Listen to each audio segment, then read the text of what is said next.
So it's always funny when I see a undrafted rookie that played overseas, absolutely dominating, completely dominating, and thinking, why did no other team sign her?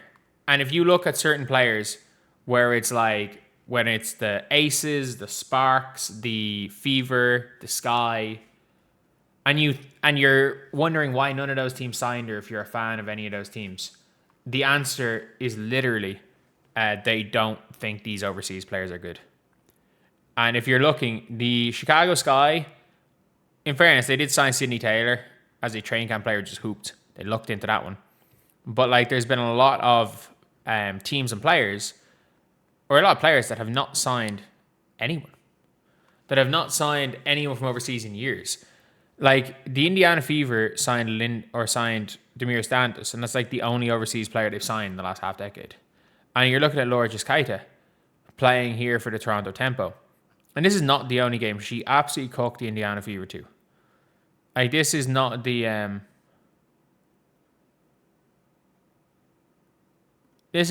only time she's done this. But like, this is a more than solid power forward. There in the pick and pop, burning Alana Smith going to the basket. And it's so funny. Everyone's like, oh, the power forward market is so expensive. Like, oh, we couldn't find power forwards. Oh, this is why we paid $1 million for Temi. Oh, ironically, the Tempo did that, and she's playing over Temi. This is why we paid $800K for Monique Billings. See, look, this is the going rate for power forwards. Yeah, if you're a dumbass franchise who thinks the only good players are the ones in the league. What? I said it.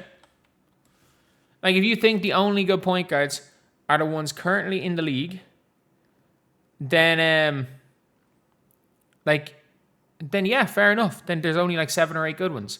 But suddenly it's like, I'm not saying Laura Kaita is unbelievable or anything. I'm just saying that, like, she's starting power forward for a pretty decent team. If I've said point guards on power forwards, she's starting power forward for a pretty decent team. And she's not much size-wise, but she plays hard. She shoots the ball. And she can attack the basket a little bit and just be a solid connective piece.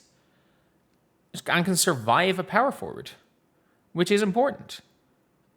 That's a nice block there and easy foot. Like, there are 14 teams that, I can guarantee you there are 14 teams that regret not signing her. Because you could have had a minimum contract, great backup power forward, and I could have given you money for somewhere else. There are 14 teams in the WNBA that regret not signing her. And it's funny because there are, if you look at, again, I know Yo-Yo Nogic left, but originally there were 14 teams who regretted not signing Yo-Yo Nogic. I personally think that there's 14 teams regret not signing. We're not trying to sign Valu Ayayi. I wonder how many teams were looking for Laura Kaita. But again, like, I'm not saying Kaita was this unbelievable player in Europe, but it just shows again, when it comes to the scouting, that the league is poor at it. The league overall is very, very poor when it comes to their scouting. And I feel like in a lot of scenarios, like, these players pop up too often. These players pop up too often for it to be a case of teams justifying not scouting overseas. Because there are too many players like Laura Kaita out there. And I mean this, it's now at the stage where if you don't scout overseas at all, you're not serious about winning. And at least Kurt Miller, even though they didn't scout overseas, Kurt Miller inherited the likes of a whack and didn't toss a whack to the side like some GMs would have. At least he didn't do that. But yeah, it is what it is. And I mean this, if you're not looking overseas, you're an unserious rant. You're never going to win in this league. Unless you employ AJ Wilson. That's kind of an exception. Anyway, see you guys.